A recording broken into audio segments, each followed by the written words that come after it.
Hey, so I couldn't film anything while I was there outside of that little clip where I had some space. I did not want to intrude on anyone's privacy there and, you know, be a jerk. I'm not like that.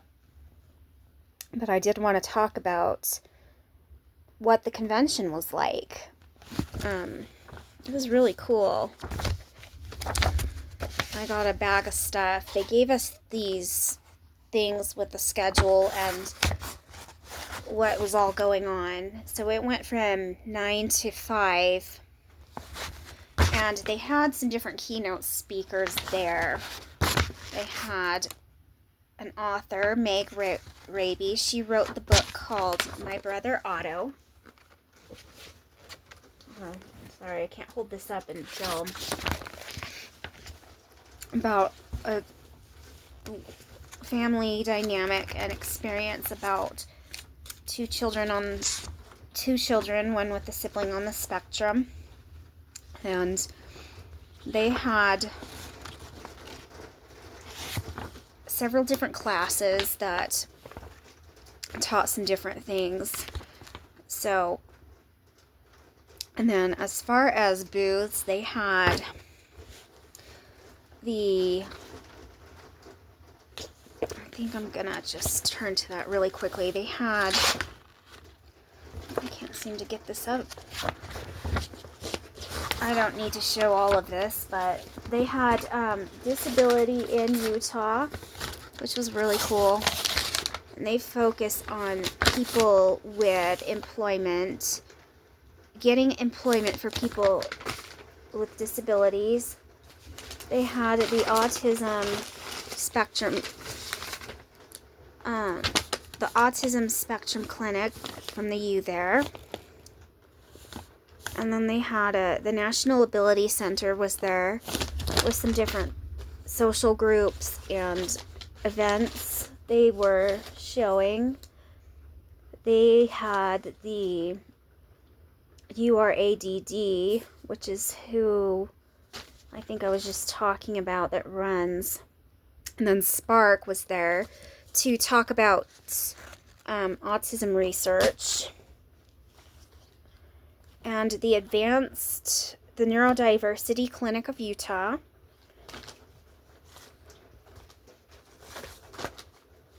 Sorry, I have everything on the bed next to me. The Rocky Mountain ADA Center.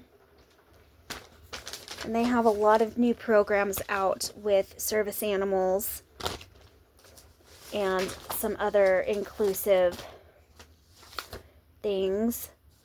They had a higher education disability panel, higher education disability services panel.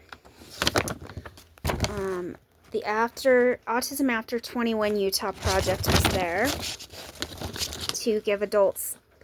They have different chapters because this talks mostly about coming out of high school and transitioning into adulthood. But there's other people after 21 who are resource scarce. And they have some different groups that assist with that. They had Wasatch Learning and Wellness. And I have this all over the place. The Utah Parent Center, which is a really great resource for parents, but also they do have resources for adults. It's not just parents with young children. I reached out to them for some help when I was going through a hard time. And then the Utah Independent Living Center has different events, classes, mentors, all for free. And I talked to them for a few minutes about what I could do as far as learning some social skills and life skills. And they help also with housing, applying for it. So that's what I mostly found. There was a few more things, but I'm not going to talk forever about that. Classes that they had.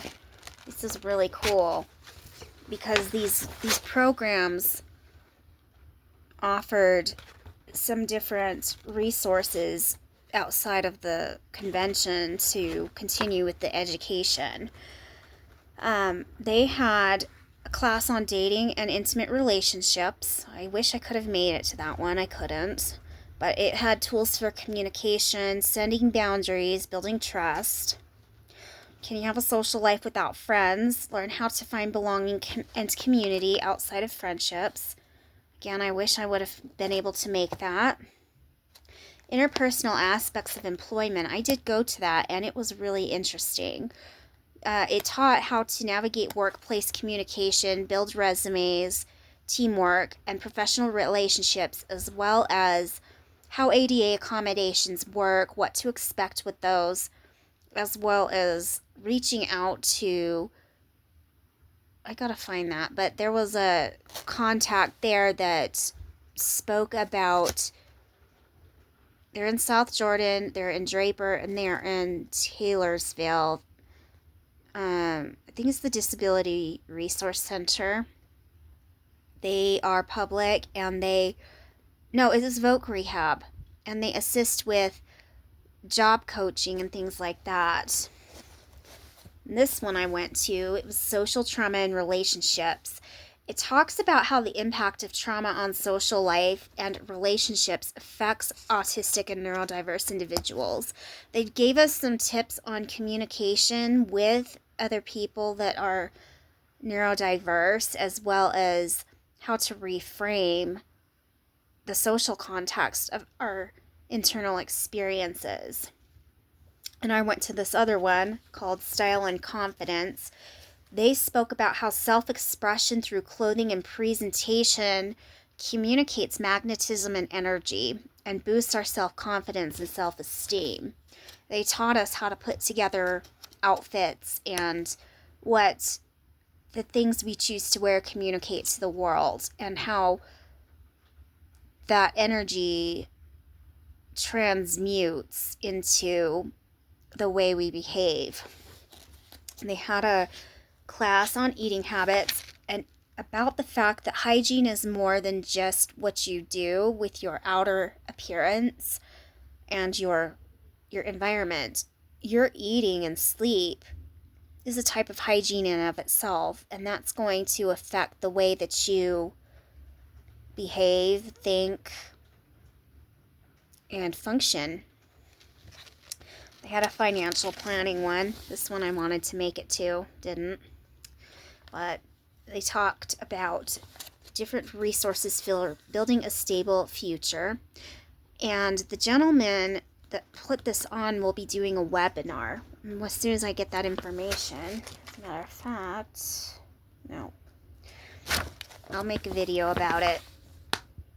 They have life hacks to focus on time management, reducing stress, and practical ways to adapt your routine. This one I wanted to make, couldn't. They had exploratory session 2 where participants can explore new ideas and ask questions to reflect on personal growth and find strategies to fit needs to a supportive environment. They had a mental health and employment class exploring the connection between workplace success and strategies to thrive with autism and comorbid mental health conditions. They had a transportation safety class teaching how to navigate the system, an autistic parents panel, an LGBTQ panel. They had some different education groups and activities, art classes and things like that. Paper mache, they had origami. They had somebody representing the Uniquely Abled Manufacturing Program. They had somebody representing employment options and searching for ways to match your job interest with your strengths and abilities. They had a staying safe on social media. Man, I could have used that. That's something that, alongside of conflict management, I am going to be learning. I've learned recently that my boundaries with social media, particularly with keeping myself safe, aren't very good. I share too much. Stories we tell, reframing how we talk about neurodiversity. This one uses a narrative to speak about how autism affects everyday lives. I had an ALT autism class to teach about how tech is used for supporting autistic adults in communication and independence. They had a robotics demonstration, a class on college strategies and accessing higher educational disability resources and housing. Surviving autism and suicide awareness. That's self-explanatory. And then they had a film fest screening. And they had 2 yoga classes and a cosplay. And they're going to be doing another one of these groups in, I think, February. If I'm not mistaken, it might be February or it might be April. And this one will be in Provo. This was the first one they did, and I found it incredibly helpful. So, with me, I learned a lot from the trauma class and the fashion class. I learned a few things about resume building that were helpful and what I was doing wrong. And so I'll be taking those and moving forward. This video is getting long, and I hope you all have a great rest of your day. Bye.